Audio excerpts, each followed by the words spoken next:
Keď pracujem so včelami, neustále žasnem nad tým, ako dokonale pracuje včelie spoločenstvo a to, čo vyrobí, je také dokonalé pre človeka, že to nemôže byť nahradené ničím, čo vyrobí človek sám umelo. Jeden príklad za všetky.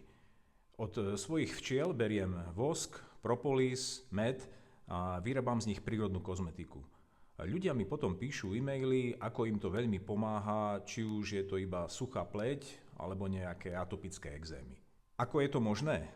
Včelie produkty sú prirodzene antibakteriálne, protizápalové, antioxidačné.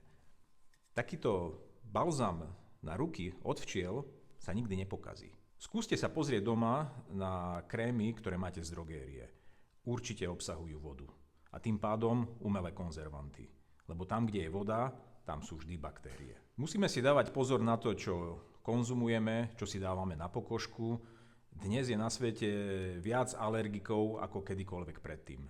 A súvisí to s tým, že konzumujeme priemyselné veci, nie prírodné. V tomto je genialita včelých produktov. Nielen, že neuškodia, nepokazia sa, ale ešte aj liečia.